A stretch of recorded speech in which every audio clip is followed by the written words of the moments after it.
between public and private sectors, providing a platform to amplify our ambitions and advance strategic long-term economic cooperation. I would like to express my thanks to the embassies on both sides, our Emirati and Canadian institutional partners, and especially convey our appreciation to ADNOC and XRG for their partnership in delivering this summit. I wish you all a productive and insightful program, and thank you.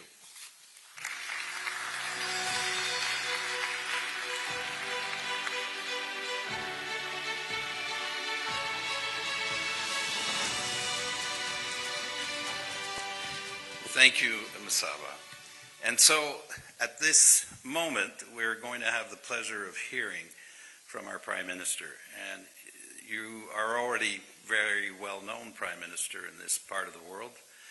For those of you who are less familiar, Mark Carney became a very important actor and very important Governor of the Bank of Canada at a very significant moment in the history of our country as we entered into a financial crisis in 2008 and 9. And that's where I had the opportunity of knowing him. And he had a stellar period as Governor of the Bank of Canada, so much so that the Bank of England recruited him to also be Governor of the Bank of England. He's had, Mark Carney has had an outstanding career in the private sector. And I remember very well being in Davos, Prime Minister Carney, in that period of time, and he was a rock star, so to speak, for the financial community. Canada, as all of you know, has an outstanding relationship for its financial institutions. Our Prime Minister has stepped into public life at a very critical time where there are fundamental changes in geopolitics. And the Canadian people gave him that mandate to lead us through this critical moment. Among the commitments made by Prime Minister Carney is a commitment to diversify trade for reasons that all of us are familiar with. And actually, we can't think of a better place to start than here in the United Arab Emirates with our friends and allies. Ladies and gentlemen, Prime Minister Mark Carney.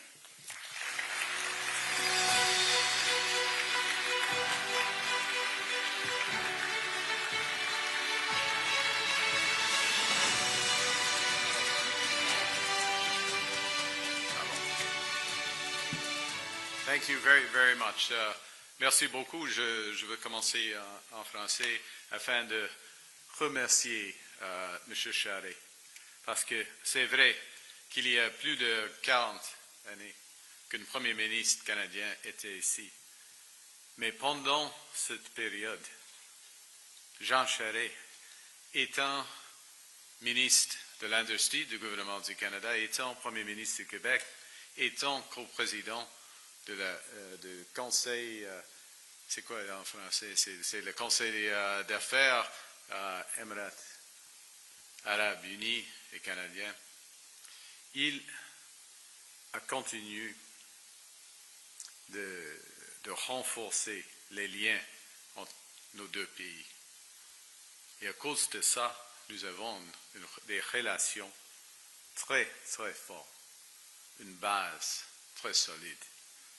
But it's a base on which we are going to build, and I just wanted to reinforce that fortunately we had Jean Charest for the 40 years, and unfortunately we're going to have you for another 40 years, Jean, but building these relationships.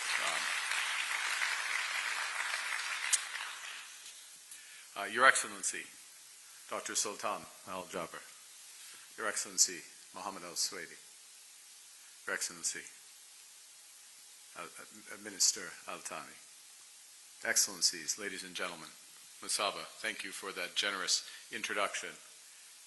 Thank you for our partners at ADNOC for hosting, and XRG for hosting us today.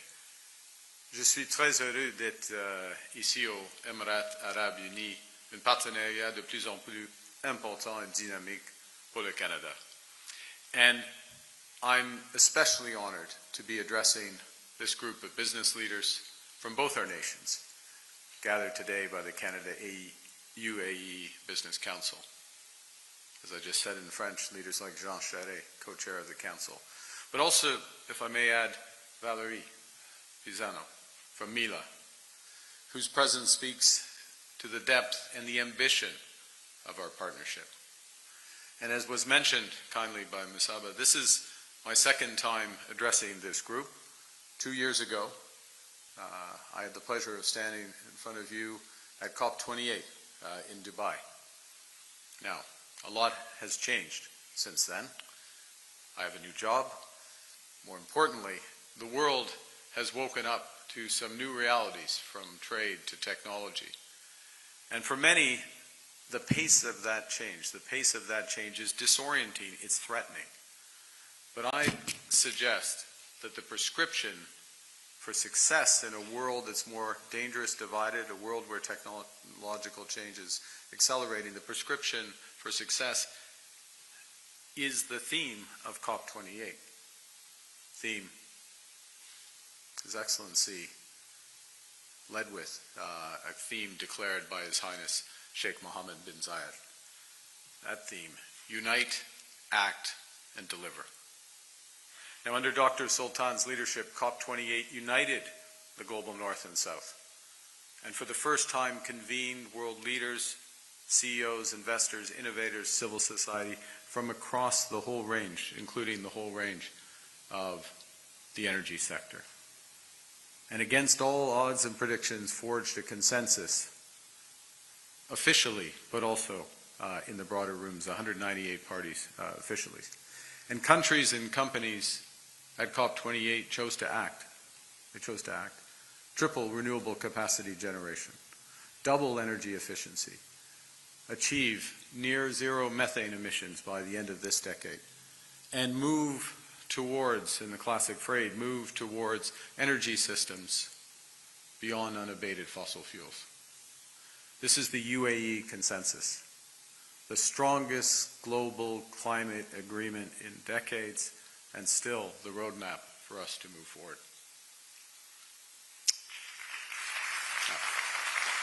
Remarkable achievement.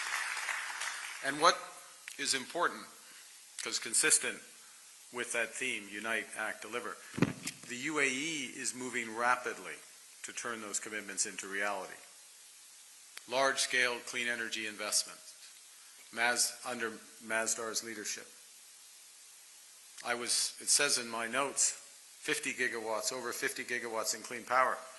Scratch that out, 70 gigawatts, over 70 gigawatts in clean power.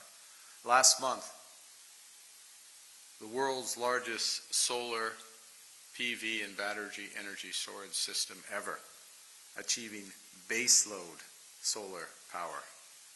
I paused to let that sink in. Baseload solar power. It took me a few days to process this remarkable achievement. Really, truly showing the world where it's headed, where the future is. Now, I'm going to suggest in my few minutes that Unite, Act, Deliver is also how we should describe the historic transformation that's now underway in Canada. And the first aspect of this is unity. Because as Jean knows, and those of you who live in Canada and are active in Canada, Canadians have become united in the face of the fundamental change in U.S. trade policy. That's their choice. That's their right. But they have fundamentally changed their trade policy. We've become united in the face of a more dangerous and divided world, and in the face of the opportunities, but also the challenges of accelerating technological change. We're having a period of unprecedented cooperation across all levels of governments, across all regions of the countries, and importantly, between the public and private sectors. Now, secondly, we are acting with an ambition that hasn't been seen in generations. As Jean alluded to, we're fast-tracking major projects to transform our economy, breaking down barriers in trade within Canada, between the provinces, and importantly, that's why we're here, finding new partners, deepening our partnerships abroad. In the past few months, we've announced over $115 billion of nation-building projects, including new ports, such as Contrecoeur, at the Port of Montreal with DP Ports. Energy corridors, critical minerals, clean energy. Projects that better connect our economy, that diversify our drivers of growth and create reliable partnerships with our friends. Earlier this week, Canada's House of Commons passed our government's first budget. Core objective of that budget is to unleash $1 trillion of investment in Canada over the next 5 years. At the heart of that plan, consistent with COP28, is our climate competitiveness strategy. And that looks to double Canada's clean electricity grid, over 80% clean electricity grid, through a series of incentives, including a clean electricity tax credit, a productivity super deduction, 100% write-off of investments in the sector, and dedicated funds to connect our power grids. We're also expanding tax credits for carbon capture and storage, clean technology, clean hydrogen, clean tech manufacturing.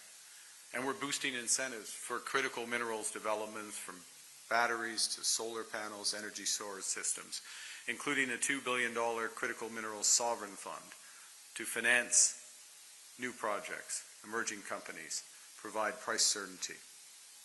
And we'll spend over $10 billion building the essential infrastructure from the first mile to the mines through to the trade corridors and ports out to the world.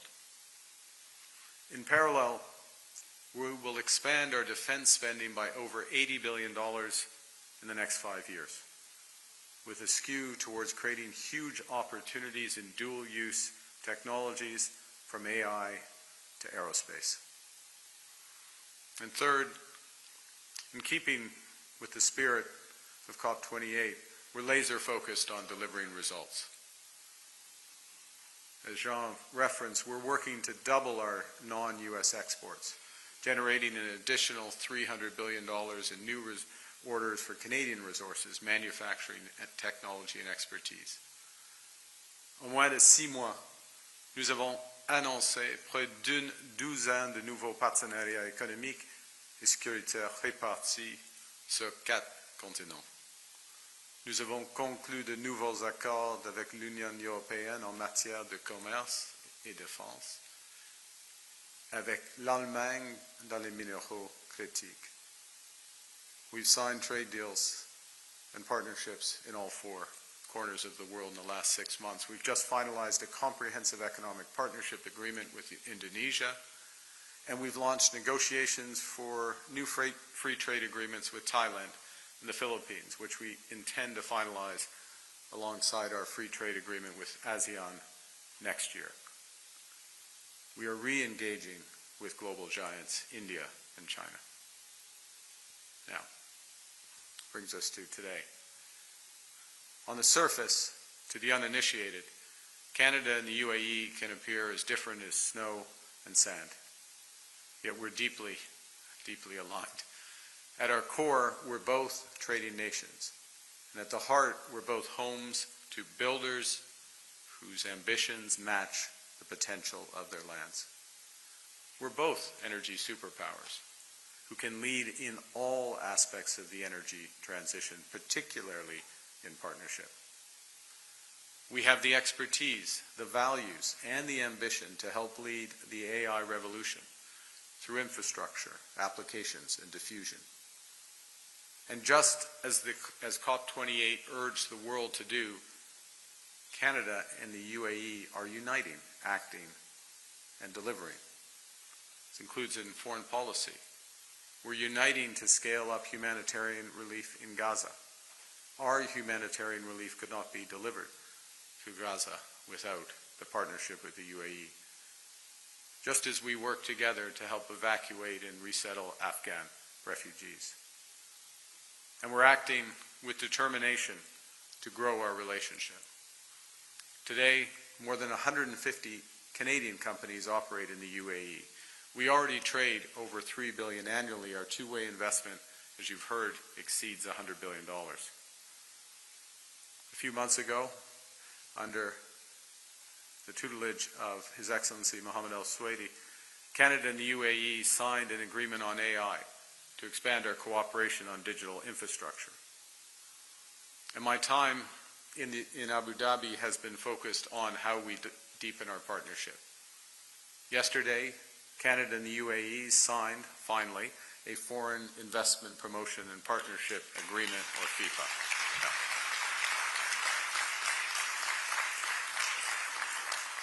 It took the spirit of COP to get us to get it done. This will unlock tens of billions of dollars in investment between our two countries. And for Canadians, it's an opportunity to expand for our engineering firms, our construction companies, our aerospace sector, our agri-food, seafood producers, our AI firms. And as we build our investment ties, we're also elevating our trading relationship. I'm very pleased that yesterday the President, His Royal Highness, and I agreed to launch our Comprehensive Economic Partnership Agreement, or CEPA, the opportunity to take our partnership to a new level, and we will deliver on that in the next year.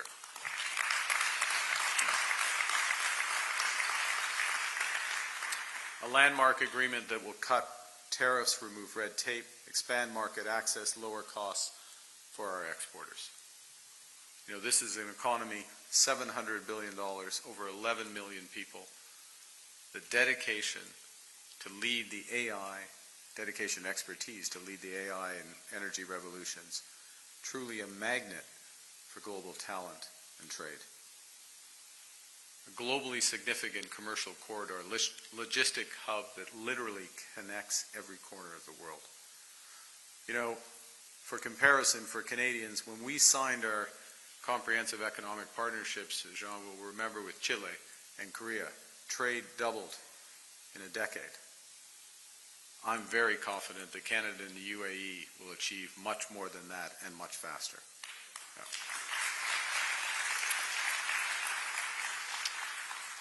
And, you know, not least because we have what much of the world wants. We're an energy superpower. We possess one of the world's largest resources of critical minerals and rare earths. We are a global leader in AI, in quantum, and life sciences. And we realize it's time to begin to commercialize these strengths for the benefit of humanity. That's why I'm so pleased we're joined by leaders from Mila and Cohere, two of Canada's most prominent entities. And I encourage you in the breaks to speak with them about the opportunities together. You know, one of the things, the many strengths of the UAE that Canada shares is offering investors the certainty that they deserve but all too seldom receive. Speaking for Canada, we're AAA rated. We're fiscally disciplined, financially resilient, and we are anchored in the rule of law. Over the next year, we will take significant measures to elevate our relationship. The Minister of Finance will lead a delegation of Canada's pension funds, $2 trillion of capital, which almost begins to sound significant in the UAE.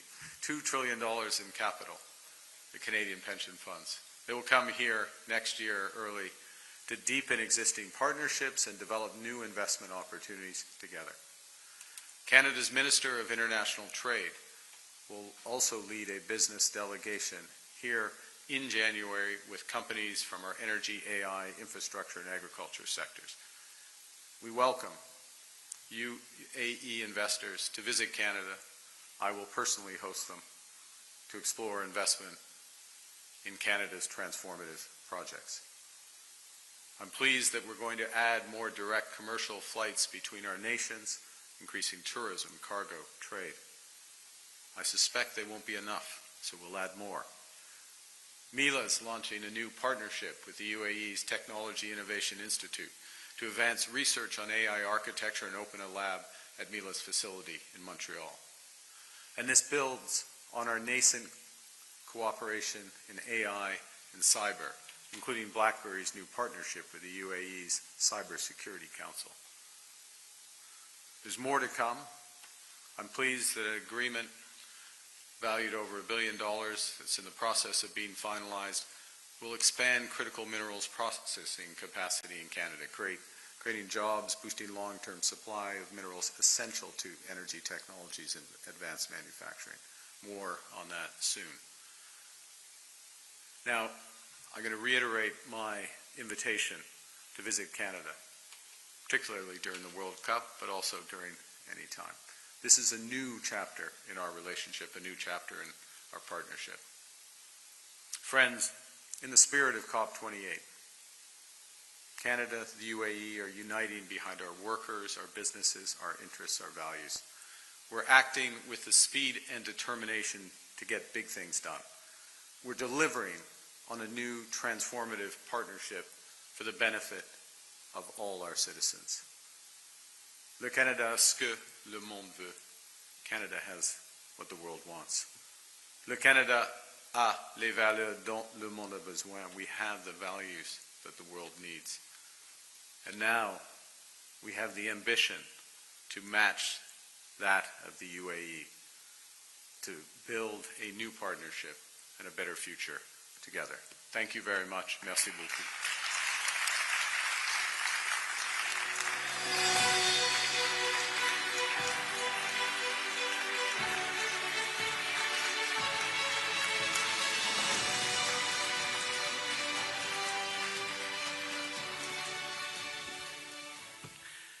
Monsieur le Premier ministre, merci beaucoup pour vos remarques.